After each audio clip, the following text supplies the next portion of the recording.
despite difficult headwinds perhaps in recent years that maybe have sort of stalled or even diminished ESG in some ways, that there's clearly trends that continue to push ESG forward and continue to be very relevant in the business world. You are listening to C-Suite Perspectives, a podcast by the Conference Board. Welcome to C-Suite Perspectives, a signature series by the Conference Board. I'm Steve Odland from the Conference Board and the host of this podcast series. And in today's discussion, we're going to talk about how companies should reassess and revitalize their ESG strategies and how to navigate some of the major challenges in doing so.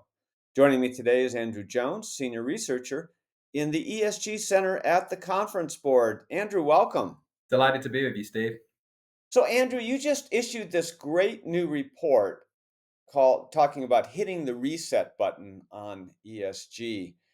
But before we start, can you just refresh our audience on what is ESG and why is there a need for a reset? Sure. Very, very happy to start right there. So ESG, I think as many of us know, stands for environmental, social governance, right? So the term was coined about 20 years ago or so by the UN and the financial community, very much called for companies, investors, and other stakeholders to focus not just on a company's financial performance, but also on its environmental, social, and governance performance. So I guess the conviction there was always that by doing so, not only enhances shareholder value and long-term business viability, but can also make positive contributions to society at large as well as economic growth. Yeah, and this is all built on, this evolution over the past few decades of stakeholder capitalism. In other words, just, management teams and boards recognizing that their constituents are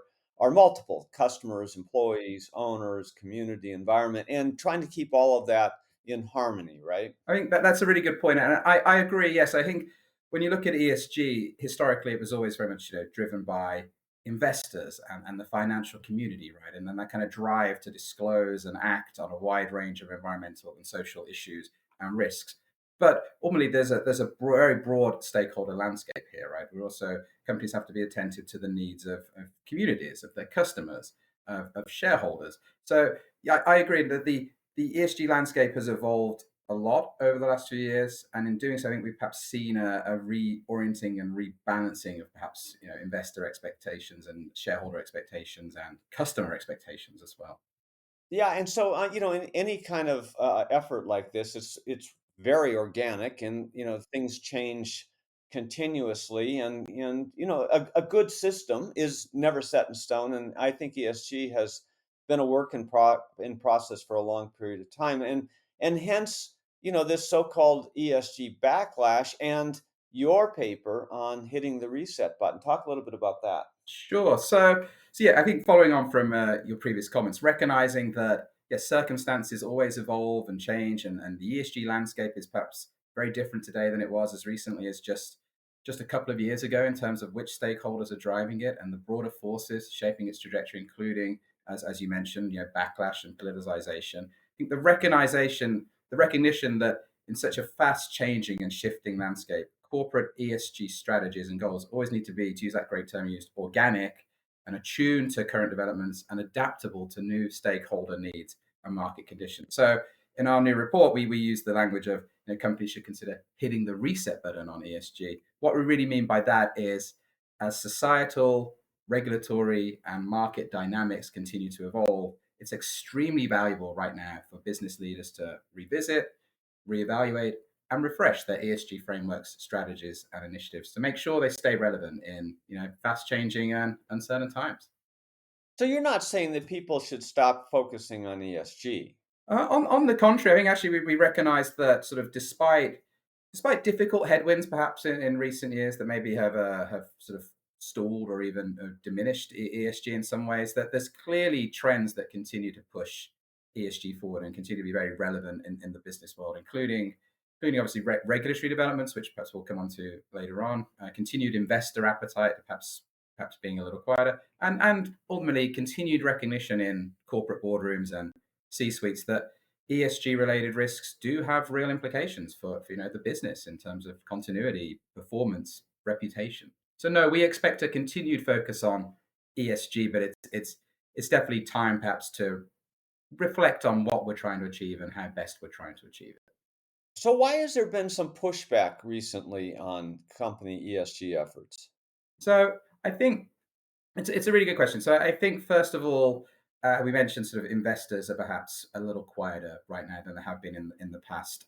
We've definitely seen from perhaps the highs of the pandemic when ESG investing really boomed. Low oil prices spurred more investors to diversify beyond fossil fuels. We've seen ESG investing sort of perhaps fall out of favor a little bit, and but definitely faced a sharp slowdown in 2023, in part due to opposition from state legislators.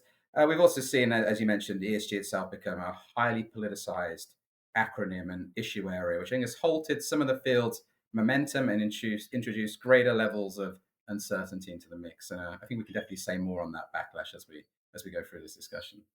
Well, part of this is because, ESG, evolves over time. Environmental, social governance are three kind of different things, but they're all related to the stakeholder balance that companies need to do. But, there was a period of time where there was so-called ESG investing, where you only invested in firms that did green stuff, green energy, green products, and so forth. But they weren't necessarily driving results either because the fees on those funds were quite high or the performance was substandard to indexes. And so you get this pushback basically from an investor standpoint saying, "Hey, wait a minute, these aren't great investments." And that can be true at any point in time, but it doesn't mean that the whole concept of balancing these stakeholder needs and reflecting society's changes and goals as it relates to environmental carbon, et cetera. You shouldn't throw everything out, right? It should. It mean what you're saying in this reset is, look, just pause, look at everything again, make sure you've got everything in the right balance. Reset your plans and go.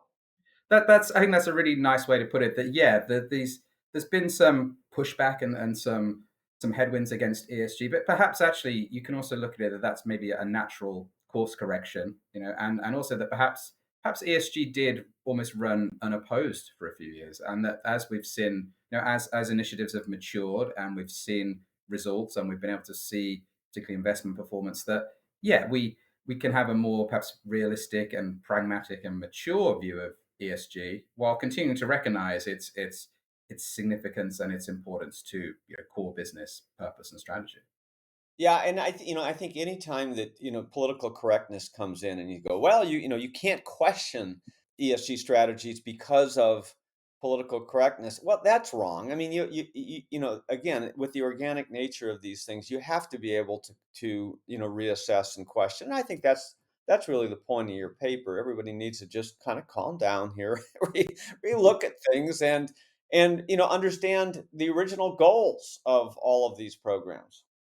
Completely right. Yeah, and I think through acknowledging that and engaging in these sort of quite candid, I think quite candid and forward looking and strategic and data driven discussions around ESG and stakeholders and stakeholder needs, and sort of reviewing and auditing existing policies and practices and frameworks, I think that we can really arrive at a more sort of sophisticated and strategically aligned perspective of ESG that really does continue to contribute to core business objectives and societal goals, while, as you say, not operating in a fact-free environment. Being sort of pragmatic and informed and acknowledging the limitations of ESG as well as its advantages.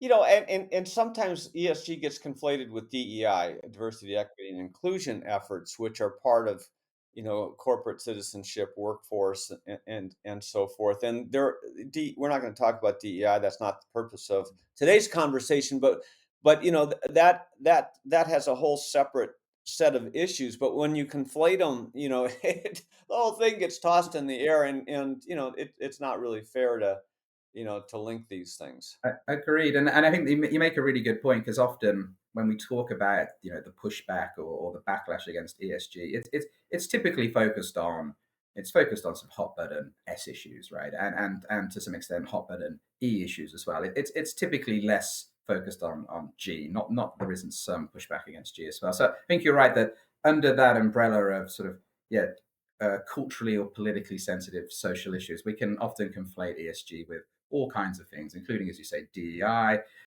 corporate positions on controversial or politically partisan issues. So yeah, we have to be. I think we have to be wary of sort of conflating ESG with all kinds of things that it's not necessarily at its core about. I think at its core it is about kind of the recognition that environmental, social, and governance related risks and opportunities do materially impact and shape, or can materially impact and shape business performance. So, we said earlier the landscape is changing, and that's true of anything that is work in process. But let's just go through each of the parts of ESG and talk about specifically how the landscape is changing. Let's start with E.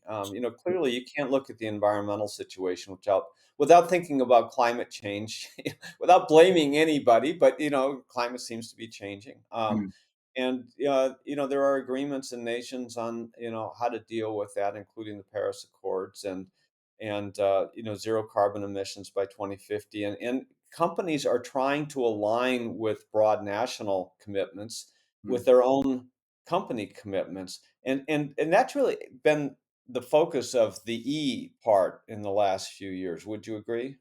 I would, yeah, and it's interesting actually. We found in our recent work, we surveyed ESG and sustainability executives, and we sort of posed some questions around where do you see your strategies have better aligned and made more progress? Was it environmental? Was it social? Was it economic? And we've definitely companies see themselves as having made further progress in the E space, I think, and I think it's for links to the reasons you said, right? The global sort of frameworks and international agreements have been further along on the environmental side of things, particularly, I think, particularly around climate change. Regulations and frameworks have been more robust and globally coordinated. And for example, the Paris Agreement has provided a global framework for climate action. We've seen less, perhaps, levels of development around social. I think perhaps for obvious reasons that maybe it's a lot trickier to arrive at sort of standardized metrics and clear and ambiguous goals. But I agree with you that the e space has been very much driven by trying to align with those much broader societal goals around decarbonisation and transitioning to an environmentally sustainable society. But this has been a real big sea change. I mean, Mm, if you look back, I don't know, maybe even just a decade ago, you didn't hear companies talking about, their impact. And now mm, you've got frameworks that companies are following, scope 1, 2, and 3 emissions that they're attempting to track. So this is a real big development. I mean, real big change. You've got boards of directors and management teams talking about how to align their strategies and so mm. forth.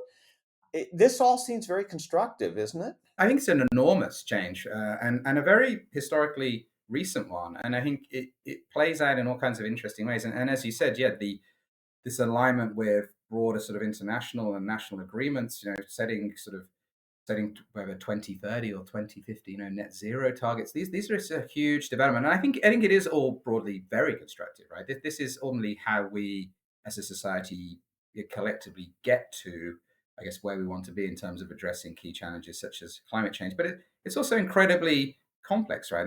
I think it reflects the very multifaceted and challenging nature of ESG, where simultaneously ESG goals and strategy need to serve core business goals. That is ultimately, if they're not, then they shouldn't be being set. But at the same time, they also simultaneously need to contribute to wider societal benefits and balance the needs of all these different, diverse, evolving stakeholder groups. So it's incredibly complex work, and I think we should also recognize that this is always a work in progress and the landscape is always evolving, and many companies have made incredible progress in a very short space of time.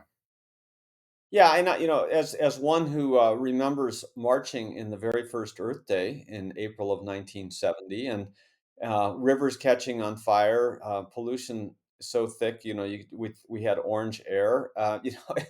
Things look, and there was no recycling. There was, what has changed here just just in a couple of decades is incredible. But and this is where you get into, okay, well, let's push back on ESG. Let's look at it again, but let's not lose sight of the broad goals and the importance of these initiatives. We talked a lot about the environment. You said social is a little harder, but social includes corporate citizenship, as well as workforce and so forth. Not everything is disclosed, but there have been a lot of changes in companies' attitudes, their relationships with their own employees, how they're viewing citizenship in their communities, and you've written a lot about that. That's correct, yeah. And I think the S in ESG is a really fascinating part of it, I think, because perhaps there was a conventional view that S was harder to quantify, harder to measure, not as relevant to compared to the E space, not as further along. And we've seen some evidence of that. But I think in more recent years, there's been a real growing emphasis on and recognition of the importance of S. And I think for many of the reasons you said, a recognition that, yeah, the labor conditions and working conditions have a real impact on the business in terms of employee productivity and employee retention. Similarly, around also companies, I guess, footprint in communities as well, and the recognition of how important that is from a sort of risk management and reputational perspective. And we've really seen in the last few years a rapid development and sophistication of corporate citizenship and philanthropy. And I think the days of sort of just writing checks to nonprofits are kind of long gone at this point. I think corporate citizenship has really evolved, become a lot more sophisticated in its ambitions, its alignment with broader frameworks, and the kind of partnerships and programs it's engaging. So the S space is very exciting, I think, and I think we've seen a real take up of investor interest in that too. Just to be clear, the Conference Board is a non-for-profit, and we would very much encourage companies to write to us to support our work. And your work is building on 108 years worth of history. And just to remind our listeners, the Conference Board was founded in 1916, and our earliest work was the development of the 5-day, 40-hour work week, child labor standards, safety standards in the workplace, all things which later were codified into regulatory policy. But we were early on, and your work builds on that 108 years of great history. And just on that point, actually, yeah, this just last year, the conference board sort of it marked its the 80th anniversary of its leadership on corporate citizenship. We've actually been leading the field since the days of the Second World War, and we continue to do so, working with our member companies and really supporting them to have a responsible impact on society. We're talking about hitting the reset button on ESG. We're going to take a short break and be right back. What does the future of work mean for your employees? How will your company navigate ESG? Will there be a global recession? At the Conference Board, our experts translate the latest research and economic analysis into insights and real-time problem solving for your organization. Membership at the Conference Board provides your team with an assortment of knowledge, from economics, marketing and communications, ESG, public policy, and human capital. As a member, you'll have access to our center experts, member-exclusive events, data and benchmarking tools, and peer sharing that will help you understand the present and shape the future. Consider becoming a Conference Board member today by visiting www.conference-board.org. Welcome back to C-Suite Perspectives. I'm your host, Steve Odland from the Conference Board, and I'm joined today by Andrew Jones, Senior Researcher in the ESG Center at the Conference Board. So, Andrew, we talked about the E and the S. The other thing the other piece of it is governance. Now, governance has been, again, another area where companies and investors and communities have, I think, really come together, and there seems to be a pretty much meeting of the minds on what is required in order to maintain capitalism and make it a system that works for everybody. Talk about some of the latest governance focus areas. Sure. So yeah, I think this is a great question, and often when we talk about ESG, there's often perhaps a real emphasis on E and S and companies' actions there, but actually G is what sort of holds it all together. And I think in the last years we have seen a real kind of coming together and alignment on key G issues, whether it's to do with sort of the position of boards and board engagement in environmental and social issues and board expertise around these issues too. And I think that's really provided some of the momentum for a sustained focus on E&S. Because ultimately, it's the C-suite and the board that really set the agenda and maintain the focus and also set the sort of the strategic direction here. And I guess we're talking about hitting the reset button on ESG and refreshing strategies. That has to sort of come from the very top of the house, I think. And the G is such a huge and important part of that for sure. Yeah, great. You mentioned earlier in the first half that there are these global frameworks such as the Paris Agreement and the UN Sustainable Development Goals. How do these frameworks shape corporations' ESG efforts? And also, what are the limitations? Yeah, I think the global frameworks and agreements and the sustainable development goals is perhaps one of the most notable ones. But there's others too, including the Paris Agreement. I think they've been really important in providing structured guidance and principles and momentum. And I think they're in part an explanation for why there's been an enhanced focus on ES and G over the last few years. But at the same time, an analysis we conducted at the conference board and is featured in our new report, it sort of shows that the international frameworks, such as the SDGs, they're often actually quite unclear on the exact role of the private sector. They can sort of lack clarity on overarching goals, and they're often very inconsistently adopted across regions and even in industries. And often, because of their big global approach, while that's been great for sort of catalyzing momentum, they can have limited influence on how companies address specific issues. And we've actually, for example, we've heard from businesses working to address broad economic challenges, such as increasing economic opportunity and inclusion, that they're actually of quite limited value because ultimately key issues are so inherently local and dependent on specific conditions and economics. So we actually recommend that given that there's no one single framework that covers all contingencies, that the business leaders should all be engaged with multiple standards and multiple stakeholders to really develop tailored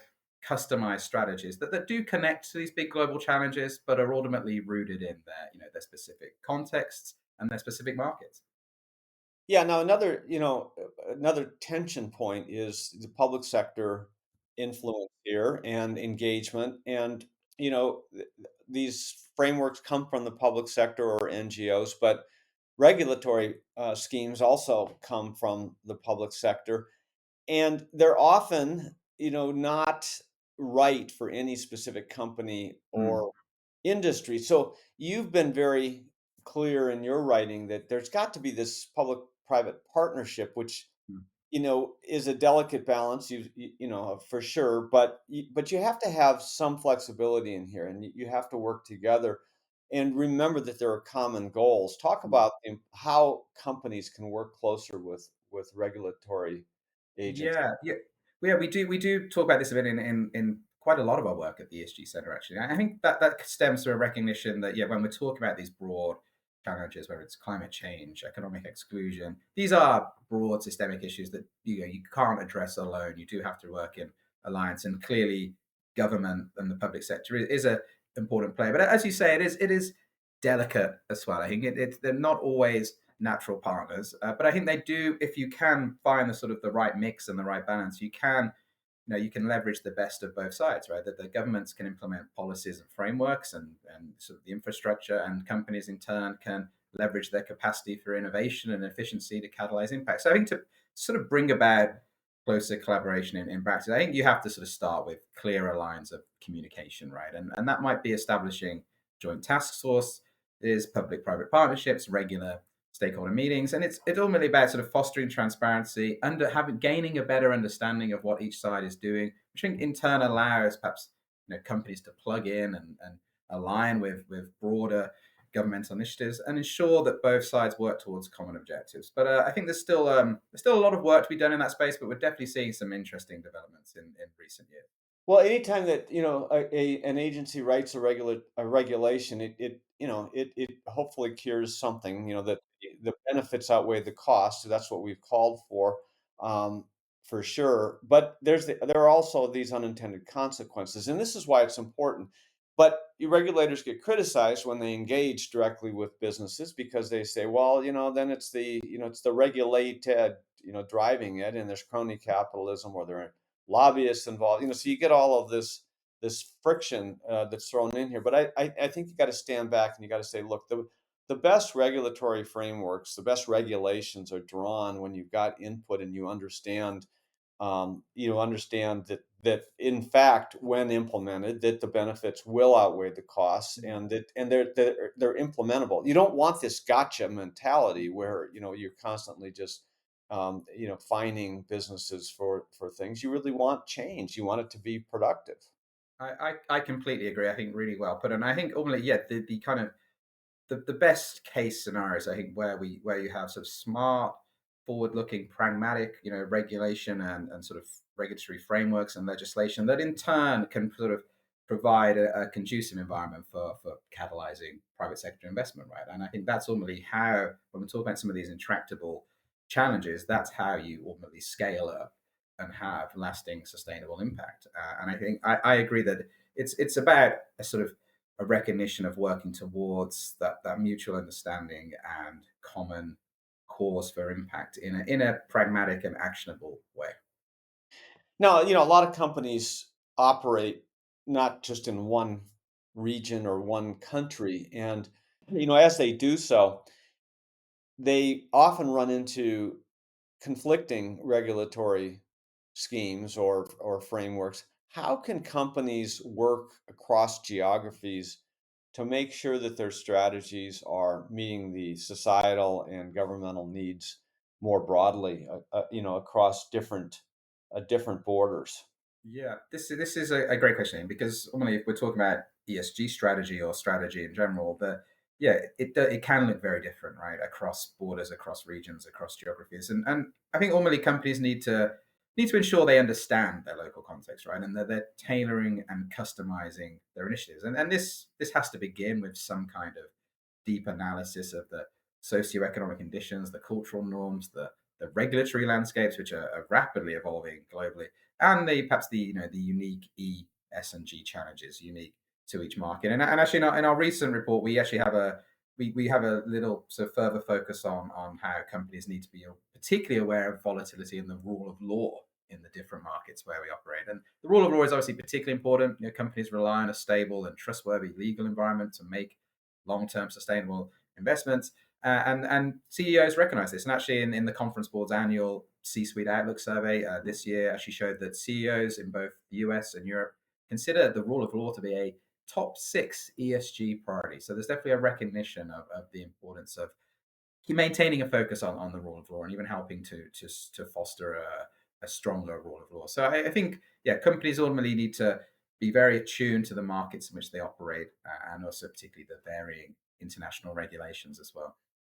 So just to wrap up, Andrew, what are some emerging trends here, or emerging regulatory issues that companies should be on the watch for in the next couple of years? Sure. I mean, there's so many we could almost have a whole discussion on these, right? But I'll just perhaps point to a few that we haven't yet fully touched on or gone into too much depth. I think number one is regulation. I think this is such a key trend in the ESG space.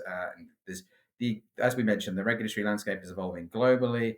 In the US, we've seen California's recent climate disclosure laws. In Europe, we're seeing the Corporate Sustainability Reporting Directive, and these frameworks are all sort of requiring companies to increase their disclosures on a whole range of ES and G issues, and that's a trend that is not going away anytime soon. But I think looking beyond regulation, we also expect an enhanced focus on private companies. That's perhaps a second trend to look out for. Some of the new laws are notable for including private as well as public companies, and I think as many companies seek to increase their reporting on scope-free emissions, emissions in the value chain, will require privately owned companies of any size, supplying companies to start or improve their carbon accounting. And a final trend I'd look out for is accelerated take-up of AI, right? So we're seeing AI obviously transforming all kinds of sectors, all kinds of business functions. I think AI has huge applications in the ESG space, whether it's automating reporting or optimizing energy management. But interestingly, AI itself has, potential ESG impacts, environmental and social, including, vast demand for electricity and water in data centers and the possibility of bias and invasion of data privacy. So it's something that I think companies need to stay vigilant for as we see AI sort of mainstreamed across the private sector. Andrew Jones, thanks very much for joining us today and sharing your views on pushing the reset button Thank you, Steve. It was great to be with you. And you can find Andrew's report on our website at tcb.org. Thanks to all of you for listening in to C-Suite Perspectives. I'm Steve Odland, and this series has been brought to you by the Conference Board. You have been listening to C-Suite Perspectives, a podcast by the Conference Board.